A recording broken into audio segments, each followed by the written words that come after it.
welcome. This is Dr. John DeMartini. This is one of the most amazing and inspiring shows that you can listen into. If you want to be on the edge of your seats, if you want to open up your heart, if you want to expand your mind, and you want to meet incredible people, stay tuned because you're just about to experience a transformative radio show that will change your life. And you're listening to the Dr. Pat Show that's coming up right next. Welcome to the Dr. Pat Show. Talk radio to thrive by. Powerful, inspiring, and coming to you live, bringing you stories of people like you and me, busting through and living life full out. Get ready to dare to wonder what your life would be like if you knew you could not fail.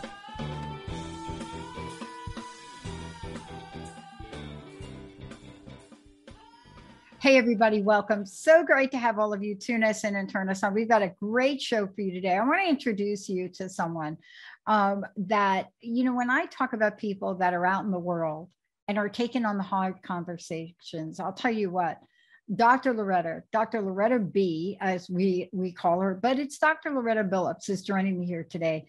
Clinician in the state of California, master's degree in forensic psychology, applied clinical psychology doctorate. I can go on, but then let's take a look at what she has showed up and done in the world.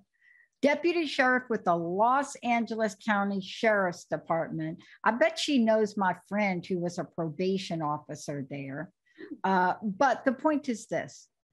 When you are doing this and you have a career path like she has, 12 years in the Sheriff's Department, what is it about your life, your experience, your education, your choices? What is it that led her to where she is today to be both a clinician and a transformational coach? She has many, many modalities she uses to help people with what we now know is that, if you're not thinking this now, this is my opinion, epidemic proportions. When we put depression, anxiety, variations of trauma together, any other mental disorder together, then you add addiction on top of that. Anybody out there that you don't think this is at epidemic proportions right now, raise your hand. Now couple that with what's going on with children, adolescents, all of the various features in the world where people are coming out of 3 years plus of what seemed like something was not going to end. Stress used to mean one thing, but now stress, when you say it, is an understatement for what we are seeing, but especially, for what Dr. Loretta Billoups is seeing. She is in it every day. She understands what it's like, but more importantly, she understands how to help people. Today, we're going to take this thing on. Knowing the flags in your relationships. Why? Can't tell you about the statistics. You can Google them. Can't tell you about the reports. Read Cosmopolitan. How many people are talking about relationships? How many people are talking about not knowing how to be now, coming out, going into COVID? All of these things that change the entire landscape of what you thought you knew about relationships. But here's what you don't know. You don't know the flags, because the hardest thing to think about when you're in the middle of the middle, you can't see the flag. You don't even know there's a flag. Right. So today, that's what we're taking on, right, Dr. B, right? Right on, Dr. P. Because isn't it true? You're going to tell people, and we're going to talk about flags today, because it's super important we do that. But like when you're in the middle of it, you don't know. There's like even a flag that went up, right? Exactly. When you're in the thick of it, you're not thinking about anything else. You're in survival mode, right? You're just trying to get from point A to point B, maybe little bumps along the way, but those things aren't apparent until maybe someone points it out to you, until you realize you're looking in the mirror, you don't recognize yourself anymore. Those are when those things start to rear their ugly heads. Yeah. Now, I shared something with you when we were chatting, and what I love about this is everybody around you sees it. Right, your friends may see it. They may not say a single word to you. They may not. They may not even allude to the fact that, okay, wait a minute, Pat. your anniversary. So every year on your anniversary, your partner goes on a retreat. Okay, anybody like, okay, does that a flag for anybody else? But you see, you're in the middle of it, you don't know it. And we cannot count on our friends, right? Right. And not only that, we start to make excuses, right? And that's typically what we do. Oh, he needed a break, or, whatever. You start to make excuses to justify the behavior. And that's pretty common. Yeah, especially if it's a spiritual retreat, because you don't want to be battling with spiritual stuff. Exactly. Right? Exactly. Like, oh, he's praying for us. I know that's what it is. So let's talk about this. Look, I don't even want to get to the place where we talk about when you know a relationship's over. I want to talk about what we're calling red flags. Give us, from your perspective, some of the things you see that are red flags. And everybody knows the term red flags, right? Correct. I mean, you say red flag, it's like, okay, right? But from your perspective, we don't say red flags in relationships often enough together, do we? Right. We don't use that terminology. We'll say things like, it's a little awkward. Things are a little weird right now. Things are a little uncomfortable. But we're not going to use the term red flags, because I think once you use the term red flags, things just got real. And now I have to face these things that I've spent a lot of time suppressing and ignoring. So we don't say red flag. So let's start off with this, if you don't mind. Common red flags in a relationship, I would say number one is trust. Absolutely trust, right? If you have a partner, and whether you came into the relationship with trust issues from the previous relationship, or something has happened in this relationship where you can no longer trust your partner, that is definitely a cause for concern in any relationship, not being able to trust. Yeah. And I want to break this down a little bit, because boy, that is a big word. That is like that word right there, that trust word. Oh boy, we need to break it down a little bit, because we blow this off. I mean, you know how you said we make up excuses, but there's this other thing with trust, and we tend to blow it off. What happens when we don't trust ourselves in what we see in a red flag? That's where the problem begins, right? Right. Okay, they're the common red flags that we see in movies. Really weird stuff, right? Like lipstick on the shirt. Now, whatever you want. But those are like the obvious thing, because it's a movie. Right. It's like a TV, right? They can't give you a hidden red flag. You wouldn't get it. You wouldn't pay to see the movie. Right. But those are the most obvious things, like consistently late coming home from work, right? Every day.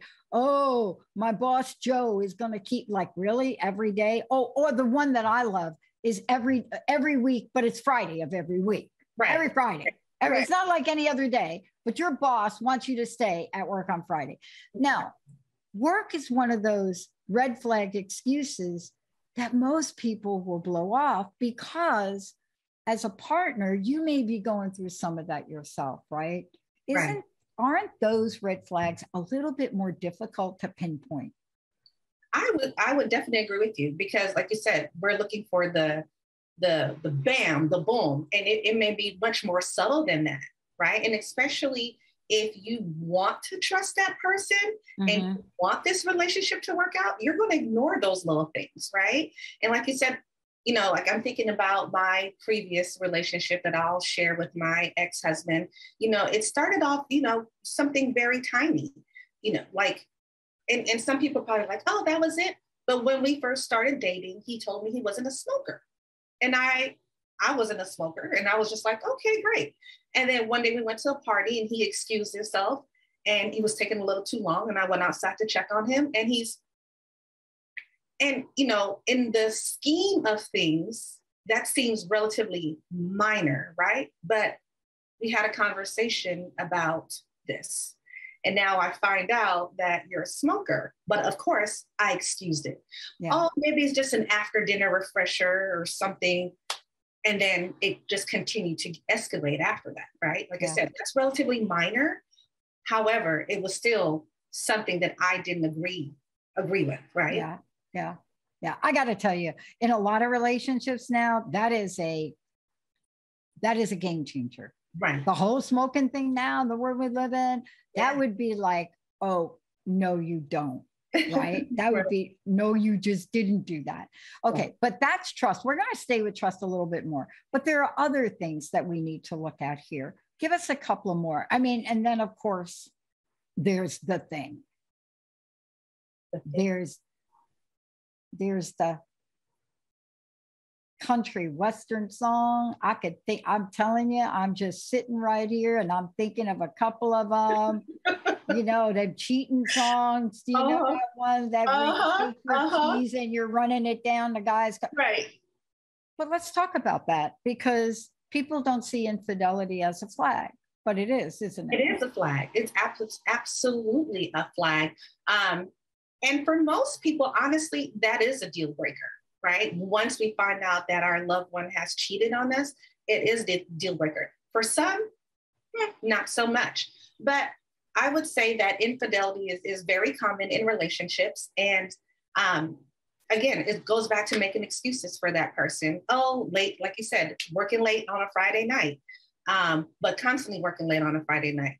Or maybe they are out with the boys. Oh, that's not good. Right. Or the girls. Or the girls. Absolutely. Yeah. I don't want to be biased because infidelity goes both ways. And actually, I think, you know, in the past, they would say that men are the ones that cheat more, but I think women have caught up, honestly. They're on their way. Yeah, exactly. And I think women, honestly, if I'm being truthful, are just a little more creative in terms of infidelity, and maybe don't get caught as often or as quickly as males, but definitely women are obviously cheating as well. But infidelity is a big one, and no one likes to talk about it. And I suspect because of the fear, the shame, the judgment, all those things, you go within and you don't want to deal with it. You know what I love in talking about this, and we're going to go to the next one because, you know, part of these is we're going to go through a number of these items you brought up for us. But you know what I love about this one? It's the one where your friends look at you one day and say, didn't you meet that person because they were cheating on their ex with you? Right. Okay. But that's not a flag because like they were doing with me. But that is still a flag. And we want to hope that people change. So I'm not saying people don't change.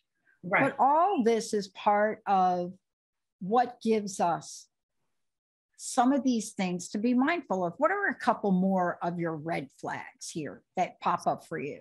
So a couple more red flags is definitely someone who's self-absorbed, right? So all about me. It's the me show. It's the Dr. B show. It's all about me, right? Someone who lacks empathy. Definitely commitment issues. I'm not saying that every relationship you have to be like, okay, this is the one, but someone who kind of pushes back and is not interested in commitment, that is definitely something to look forward to. Lacks ambitions or goals. I definitely think that conversations need to be had early on in relationships to make sure that we are on the same path. You know, if you are headed to London and I'm headed to Zimbabwe, we probably want to have a conversation about that, right? Yeah. The other one, they are unable to verbalize their needs and their wants. And again, that goes back to communication. Yeah. I mean, and this is really, we're bringing something in here that's really, really important. And that is both implicit and explicit, what we consider promises. In the world of psychology, it's called psychological contracts. Right. And some of these are very difficult to explain. You know, simple things like, hey, if I come to visit you every week and we stay at your place, why don't I assume that ultimately we'll live together? Well, you can't assume those things, right? Right. Now, we're going to talk more about this. We're going to talk about unhealthy relationships, why we stay, but they're healthy flags, aren't they? Let's get a couple of them out. Absolutely. Well, first off, let's start off. They communicate well. They can tell you their needs and their wants without feeling shy about it or shame about it. They're respectful. They have boundaries, right? They can address boundaries within themselves and with you. They are responsible, right? They're not afraid to show their healthy emotions, right? You know, if you're sad one day and you're okay expressing that you're sad, Maybe you're happy and you want this person to feel part of that joy, right? They make realistic goals, and those goals have you in it. Even better, right? So those are some of the healthy flags, and they are truly rooting for you, right? Yeah. Dr. B, look, before we go further, because we're going to really break this down now, because this is really key to people understanding what they're in the middle of right now. Right. You know, it's one thing that people say, we don't want to look back. We don't want to go back to where, you know, what was going on, but we need to understand where we are now. What is the best way for people to kind of get a hold of you, to follow you, all of the above? Give us your website if you could. Sure. It's Dr. Billoups at cultivatingyourlife.com. And if you mind, I'll repeat it, Dr. Billoups at cultivatingyourlife.com. And by the way, just go over to cultivatingyourlife.com. You're going to see like everything I talked about regarding Dr. Billoups. You're going to see Cultivating Your Life is a coaching program. And I love what Dr. B does, where a roadmap to your desires awaits you. That's why we're talking about this and taking this out there right now today. You know, let's just jump ahead for a minute if we could, because there's a couple of things here that I think are really super important to talk about. I know we don't like labels, but you got to be labeling this stuff. Unhealthy relationships. I'm a stayer. Oh. I learned how to be a stayer later in life. When I was younger, I was a leaver. I went from a leaver to a stayer and didn't know the middle part. You got to know when to hold them and you got to know when to fold them. That's right. This must be country western day today, Jacob. But, you know, let's talk about it, because staying for the right reason makes sense. Staying for not the right reasons doesn't. The word is unhealthy relationships, because when you can see yourself or discover, I am in an unhealthy relationship, boy, then that's where the rubber meets the road. Tell us, first of all, how you define an unhealthy relationship, what that might look like, and then why do we stay in there?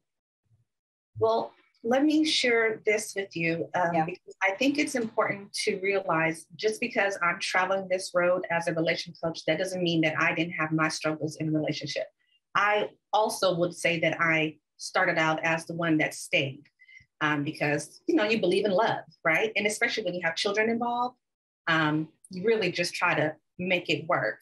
And so with my ex-husband, who I shared with you was a smoker, whatever, he was a lot of other things. He was also a good father, you know what I mean?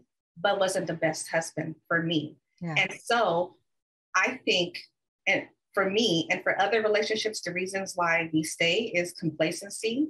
You start to normalize these things. You also, for financial reasons, right? I was the breadwinner at one point. However, I still needed his income to help me survive, to pay, you know, for this lifestyle that we had. And trust me, it was nothing fancy, but we just needed to eat. You know what I mean? Yeah, I do. Religious reasons. A lot of people stay in there for religious reasons. You know, divorce is frowned upon in some cultures. Self-esteem. Self-esteem is an issue. I know for me, that was the one that stuck out really with me. I didn't feel really good about myself. And then another thing I think with a lot of women is no one else is going to want me. Yeah. No one else is going to love me. So I'll just stick with this guy, and that's it. But to further answer your question, when you're in a relationship, I think you know what you could handle. You know what your deal breakers are. And some things, yes, we can work through, right? You can work through infidelity. You can work through trust. You know, you can work through finances, right? And you may have the gusto to do that. But I also say that some things that, for me, you can't work through is abuse. Whether physical, sexual, or emotional abuse, those things, to me, you need to start making an exit. Yeah. And I want to hit the pause button, because we need to dig a little deeper on this one. Now, I know that you and I probably do whole shows on this, but we need to talk about this for a little bit. you know, what we learn in the world, at least from a woman's perspective, and you study women of different groups, right, out in the world. This is the tough one, because there's a syndrome that goes on between the abuser and those that are being abused. And people don't get it. They don't see it. They're not in the middle of it. They don't understand how do you stay in that? You know, because how do you stay in it? Well, that's because we don't understand the dynamic here. What is the number one thing that may keep you staying? And that is the promise of change. I will change. I will never do it again. I will never say that to you. I will never hit you again. Right. You know, right? Mm-hmm. Yeah, absolutely. That speaks volumes, because we want to believe in your partner. You want to believe in the human race, right? Because you took a vow, or maybe if you're not married, you believe this person loves you and wants the best for you, right? And then they abuse you. And it always comes after the apology. I'll never do it again. I was just having a bad day, whatever having, and you believe them, right? Yeah. You believe that they're going to change and you're going to work through, and then they make all these empty promises, and then you're right back where you started from. Yeah. I mean, the most dangerous combination of things outside of, and we'll talk about narcissism in a minute, but the most narcissists don't really do what I'm about to say. They're way too shrewd to do this. But what I'm about to say, this is the perfect storm: alcohol or addiction abuse, verbal abuse, and physical abuse.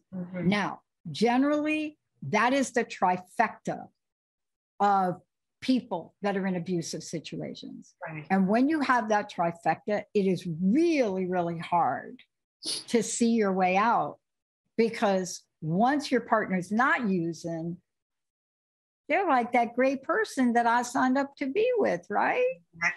Exactly. All of a sudden, you know, you're like, oh my God, he's seeing all these things. He's doing all these things without the drugs and alcohol. He's amazing, but the drugs and alcohol are there. Yeah. And there are some game changers, you know, and we'll talk about that. But unhealthy relationships, we stay in them, and we do stay in them. We stay in them for socio and economic situations. We stay in them because we don't think we can be out on our own. We stay in them because the shame and the guilt from even our friends knowing about these things. But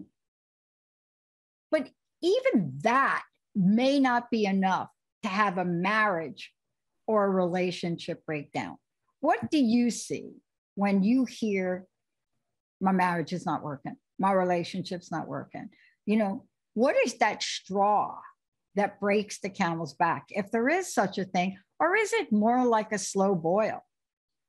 I think in my experience, it's never just the one thing. It's always the snowball. Yeah.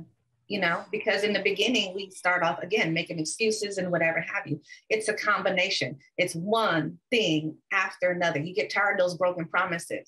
You get tired of saying, I'll do better. I'll be better. I'll be here for you. I'll be here for the kids, whatever. I think it's just a combination. And you start to realize that this is never going to change. Yeah. And at this point, you might be 10 years in. You know, but I don't think it's just one thing. I think it's everything. Yeah.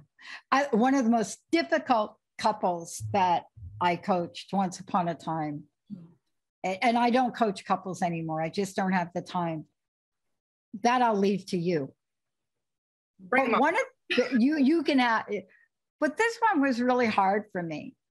And they had made a written agreement that everything was in writing. They were just like, we got the agreements. I'm like, okay. But the one thing they had in the agreement was neither one of them could gain more than 10 pounds. Oh. So I remember seeing that in there. Yeah. And then I'm not going to say which partner, one of them did. And that was, the agreement came out. That was grounds for divorce. And there was nothing that I witnessed something so profoundly interesting and yet painful to watch. Right. Because first of all, if you're the one gaining the 10 pounds, you probably don't feel good about that. But Exactly. to find yourself in divorce court over it, right? Yeah. And yet, on the other side of the fence is, look, we had this agreement. I kept this agreement. I lost my job, but I worked 3 jobs because my agreement was I was going to make this amount of money. Right. And you can't keep off 10 pounds. I mean, doesn't this sound silly? But it's important for people. I'm just giving you one thing. You must see a million of these a day. Right. And like you said, although that may comes off as like superficial, that was the agreement. That was the agreement. That's what you signed up for, right? Yep. But I would say that the main reasons that I see people are coming to me is because they're not getting along. And the reasons vary, right? Yeah. To contractual agreements, you said you do these things at the beginning of the relationship, you're no longer doing it. Or I had one couple, she felt really isolated in her relationship. And he couldn't understand. He was like, I'm here. When I'm not at work, I'm with you. And her response was, yeah, you're here, but you're there. And we're not communicating. You come home, you go straight to bed. I'm waiting up for you, right? So there's so many reasons people are seeking relationship coaching, and a lot of it is just breakdown. They don't know where else to go. Well, I want to ask you this. We're going to take a short break, but before we do, I'd like for you to tell people how they can find out more about you, but tell them a little bit about the coaching that you do, because you do more than one thing. I made a comment to you that I really acknowledge you for being a clinician, because it was very difficult for me to do that. Some people are made out for it and some people are not. You're made to help people. How can people find out more about you? And then when we come back from break, we're going to talk about the dreaded, fasten your seatbelt, childhood experiences. Ooh, the good stuff. But I know. I could laugh now. How do we find out about you? How do people work with you? Okay, so again, you can go to my website, which is cultivatingyourlife.com. You can email me at dr.billoups@cultivatingyourlife.com. And so I'm a relationship and mental health coach. And as you stated, I'm a clinician. So by day, I work with individuals who are seriously mentally ill, right? We have suicidality, depression, anxiety, your personality disorders, schizophrenia. That's the hat I wear by day. And then the other part of my day is breaking into this, right? Working with couples or individuals who are struggling in relationships, whether they're currently in a relationship, maybe divorce has come up, maybe they're trying to get into a relationship, or in the terms of mental health, maybe they're lacking motivation. I'm not necessarily diagnosing as a mental health coach, but we're looking for those things that you're no longer able to get out of bed, right? You just don't have the fire that you used to. And my goal as a coach, whether it's relationship or mental health, is to A, hold you accountable. B, we're going to figure out what these goals are, and then we're going to take that road to get to those goals. Yeah. And that's why when we come back, seriously important to talk about childhood. We're going to say childhood experiences, but they shape things. Part of this, though, is understanding childhood experiences and some other things that fall into the mental health category. And Dr. B is going to help us walk that line. What am I referring to? One of the most thrown around terms these days is narcissist. Yet, there's a fundamental difference between narcissistic traits and narcissistic personality disorder. When we come back, childhood experiences, can you break free? Let's take a short break, Jacob. We'll be right back.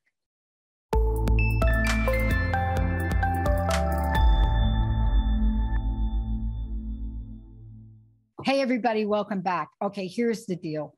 Dr. Loretta Billoups, Dr. B. But I'm saying more than that. Today's show is about knowing the flags in your relationships. This is seriously important right now.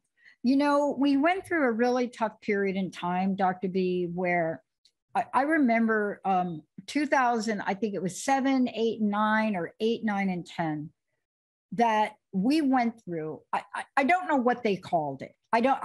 We had government call it like the great, whatever they want to call it, betrayal, the whole Wall Street breakdown, really just crushing, right? People by the masses and millions, high paid people losing their jobs, right? For the first time, instead of blue collar people, white collar people, or whatever you want to call them, upper middle class, they were like gone. Yeah.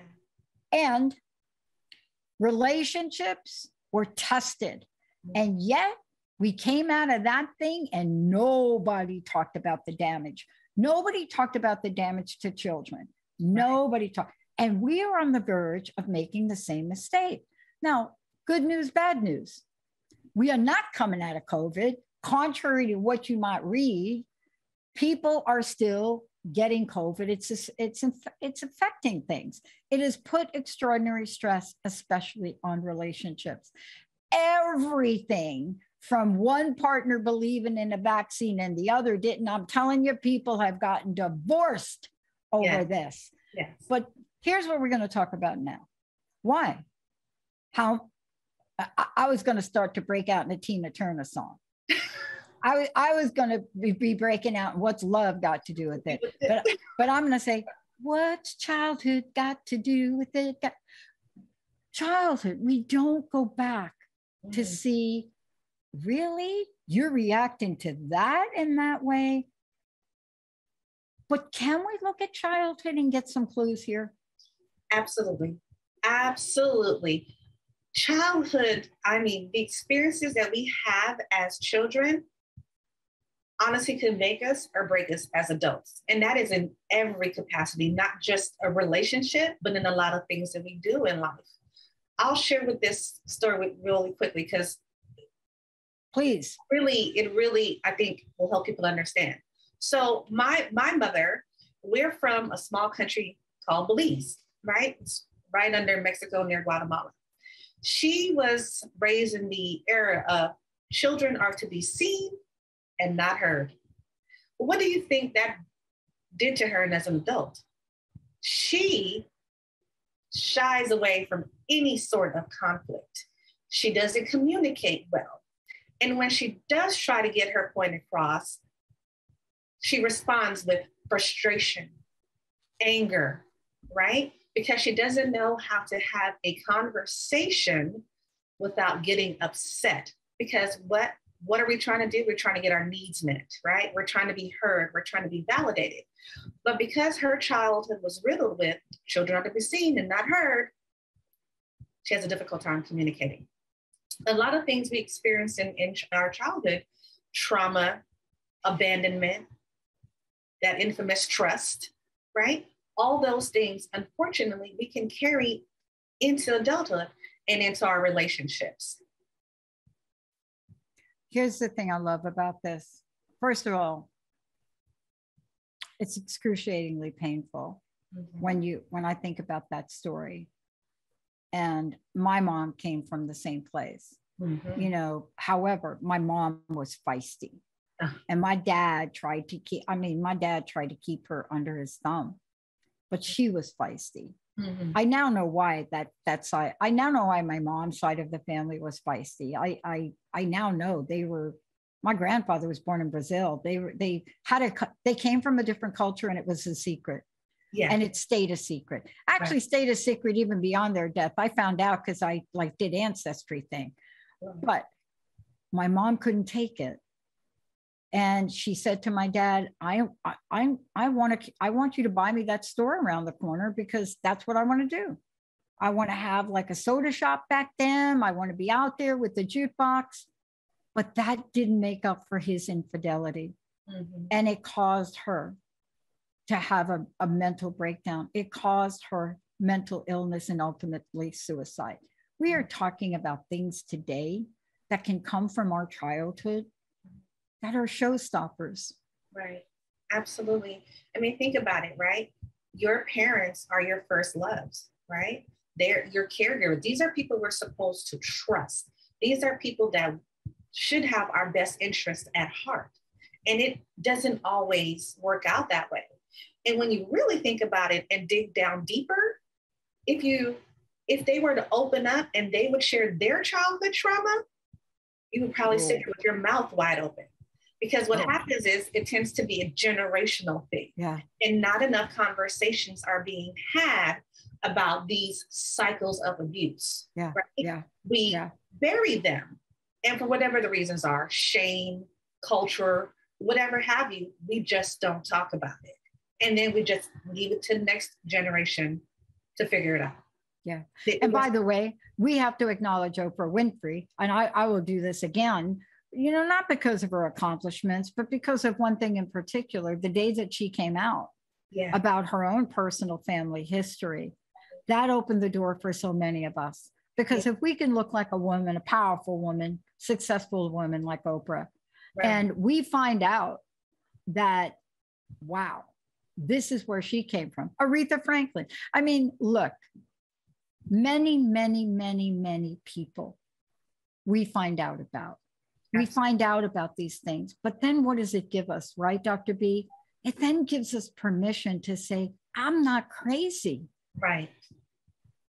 Absolutely. This happened to me. So let's turn this around. Let's talk about, these are childhood experiences, but, we're talking about relationships now. We're talking about when it's time to walk away. We're talking about how to reestablish lines of communication. But there's maybe some points you get in the road where you have exhausted the list that Dr. Loretta Billoups has given you. And there's just there's nothing else left on the list. You're just going through the list 5 times. Right. And you're like, hello, Dr. B, I'm just not seeing it. So can you talk about when it's time to walk away and what some types of partners would get you to do that? No, they're not going to get you, but when you see them, you just have to go. Absolutely. First of all, I just want to be clear that when it's time to walk away is completely individualized, right? My deal breaker may not be your deal breaker. And so we need to understand that. And I also believe that internally, we know when enough is enough. But again, for me, what I've seen when it's time to walk away is definitely goes back to the being abusive. That is the main one that I've seen in my experience. And mostly it's the emotional abuse, believe it or not, as opposed to the physical abuse, the put down, the gaslighting, all the shame that comes with that is the emotional, because I think that's what got us in the relationship in the first place is the emotional connection. And then the physical comes after. And that's the same thing that's going to get us to leave is that emotional breakdown of the relationship. Mm. All right. I got to talk about this a little bit because I did mention it before the break. One of the most used and I believe overused words is narcissist. Yes. Now, I want to hear your take on it. I'll tell you my take on it is there are narcissistic traits. Now, I got to tell you, 9-year-olds are using this term. Hello. Yeah. Don't even know what that is. But there are traits and then there is, how should we call it? The real deal. It's like when Morpheus in the Matrix says, welcome to the real. Well, welcome to the real is you're in a relationship with somebody that the psychology world calls NPD. Correct. Can you talk about the differences? Because you have to know, each may be equally painful, but one you probably can escape. The other one, you really need to get Dr. B to help you. Well, like you said, narcissistic personality disorder or narcissist has been thrown around a lot lately, right? Everyone is a narcissist. However, narcissistic personality disorder is really hard to diagnose. The only reason I say that is because a true narcissist will not go into a clinician's office to get a diagnosis because there's nothing wrong with them. It is you, not me. If they're there because I think you said they're checking out the. I went into therapy with a narcissist, right? Why were they there? Oh, honestly, the therapist was a new game. Was a new game. Yeah. Like, this is a hot therapist. This is a new, how am I trying? You know, and look, there's danger afloat with some of this. Exactly. Because we also use the term in psychology, sociopath, right? Almost every television thing that's on right now has some version of a sociopath. Or a psychopath. Or a psychopath. Right. But there's harm that can be, you can be harmed from being in the realm of somebody that has or is really a narcissist in the truest form, can't you? Absolutely, you can. I mean, well, let's talk, let me address the traits, because I didn't get a chance to do that. Yeah, do it. So some of the traits you'll see with someone who is narcissistic, or you believe them to be narcissistic, they're self-centered, they lack empathy, they have this excessive need for admiration. The world revolves around them and them only. They're condescending, they're entitled, they're selfish, manipulative.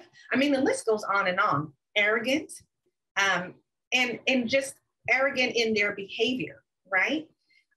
And so you'll pick up on some of these things in relationships, but it needs to be just not one, right? It's a couple of these things put together.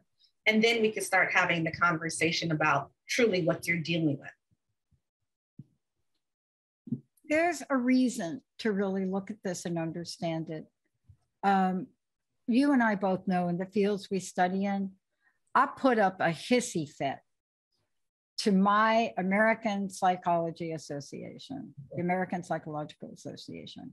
And it had to be about 3 or 4 years ago. I don't remember now, maybe longer, when they were going to declassify NPD.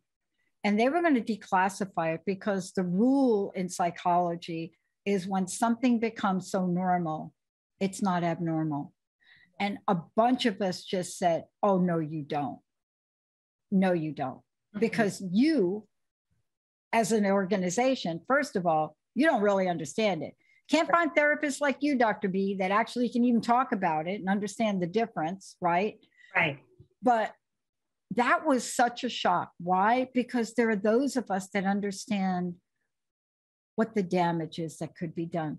Are those showstoppers? I mean, because isn't that one of those things where you got to look at something and say, I got to get out of here? Yeah. And when you are in a relationship with a narcissist, there's a lot of damage that could then guarantee that your self-esteem is going to go from here to there, because they're really, really good at putting you down. The other thing is you're going to absolutely feel like you're going crazy because they're very manipulative. They will unfortunately destroy everything you probably worked really hard in terms of, wanting to feel good about yourself, motivate. They're going to destroy it because they thrive off of that. They feed off, it gives them energy. That's the reason they live. And I'm probably putting a little extra on it, but they do really thrive off of putting people down. No, you didn't put it. You're not putting any extra on it because this is about supply and demand. Yeah. They're demanding, you're the supply. And it's a never ending. You can never meet it. Right. But here's what I love about what you said, because this really gets to the next point. We'll probably do a show on this, or we could, but you can Google this. There are people out there that have come out that I got it. My hat goes off to Melanie Tanya Evans, who was one of the first, no psychology degree at the time, but came out and drew a line in the sand on this. Right. And that had to be over 10 years ago. And, now we know more, but you in the field of psychology, you've studied this and you know that we have more to do as clinicians and practitioners to help people understand it. But this gets me to the last thing I think we should talk about. And it goes back to that song. You got to know when to hold them and you got to know when to fold them. How do you know? How do you know when it's really over? I think if you have exhausted everything, you have tried to communicate with this person and let them know that these behaviors are affecting you. I think that when you have had multiple conversations surrounding that thing, whatever that thing is for you guys. Yeah. I think when you have reached and asked for help, whether it's therapy, counseling, or coaching, and that didn't work, I think it's time to walk away. And walking away, I want people to really understand there's no shame in walking away. You're not a failure. That wasn't a failed relationship, right? That was some teachable experiences that you can either use to make sure you get into a healthy relationship. Maybe you could have conversations with your loved ones, you know, things that they need to look for because you've experienced it. Our children, you know what I mean? Depending on their age and their mentality, you know, help guide your children. Like, hey, you know, I'm noticing this individual does certain things. Probably want to, you know, maybe not date them or whatever have you. I know I have with my children. I have two daughters. One is 26 and one is 23. And, you know, they're dating, they're in relationships and whatever. And the things that I've experienced, I share with them because I want them to do better. You know, as any parent, you want them to do better than you did, you know? Yeah. And you know what? Look, we can look at our parents, we can look at past relationships, we can look at our friends. But the main thing is we have to look at ourselves. And it really brings me back to a couple of things you talked about earlier. I can't emphasize enough what you said earlier. And that is you got to learn to communicate up front, not on day 1000, but on day one. Right. And it is very difficult to do if you don't know how to do it. I encourage people. It's never too late to work with Dr. B, to work with somebody that is going to help you understand what the dialogue is. Because if you're not communicating up front, people think that it gets easier. It doesn't get easier in relationship. No. It's the cigarette smoking out in the hallway that just exposes, right? Right. One aspect of that. Right. But let's just take a minute in the time we have left as to how communication becomes a very giant, healthy, shining, bright light flag. It's like a flag with twinkle lights on it.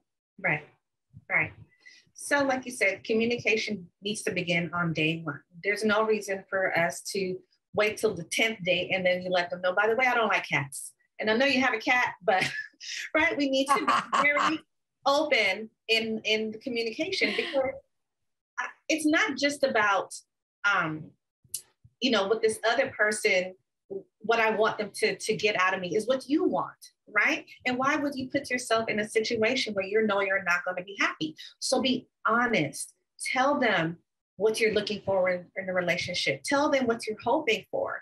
And it's never too soon to have that conversation. I think I was having a conversation with someone not too long ago, and they were going on their first date, and they're asking me, like, what should we talk about? I'm like, should we talk about marriage or whatever have you? And I'm like, well, why not? You're not proposing.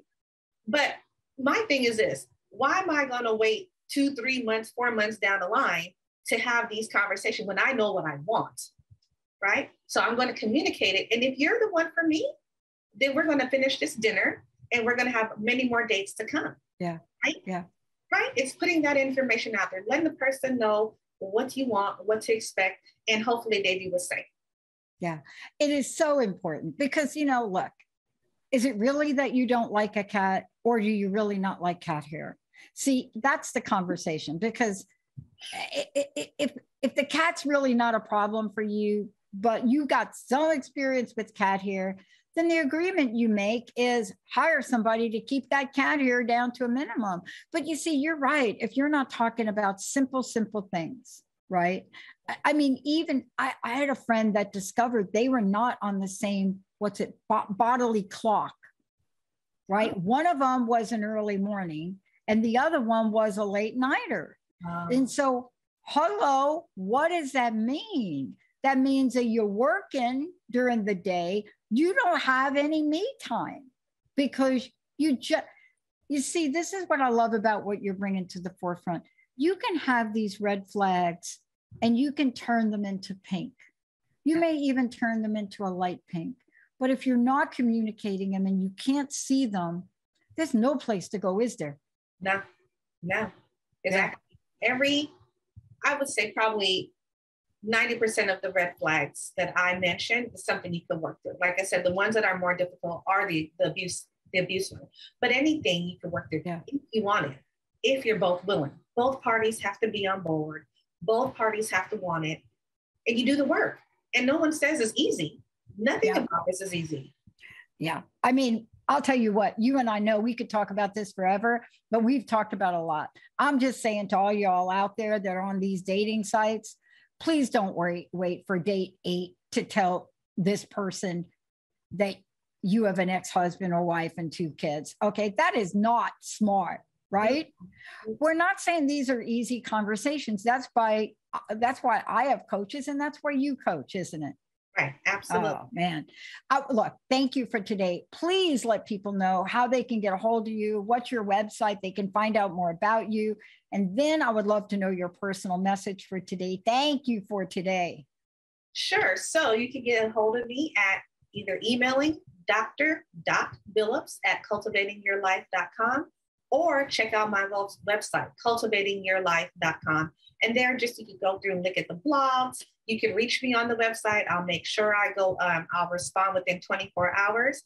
And, I was looking through some things that I wanted to leave this conversation with, and I came across a really nice quote.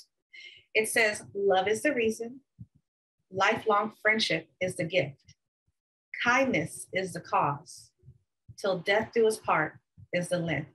And that's by Fawn Weaver. And I thought that just kind of solidified everything we talked about. Yeah. I want to say something else about you, Dr. B. We're talking about, this show happens to be about flags, but I want to say something about Dr. B. Your relationship does not have to be failing to want to take it to the next level. Right. So not only will Dr. B help you with all these things, but even more importantly, do you want it to be juicier? Do you want to check out maybe how to get your mojo back? Do you want to figure out how to keep the love alive now that you've got 3 kids hanging around? So it doesn't have to be gloom and doom. Dr. B has got it going on. Thank you so much for today. Thank you. I want to have that. Now that I just said it, come on, let's do that. Jacob, thank you so much for everything. Dr. Billoups, thank you. I can't wait to the next one. And please, you're going to have more questions than not. Please get a hold of Dr. B directly. She'll answer your questions. She'll be able to help you. Thank you all for tuning us in and turning us on. We'll see you next time.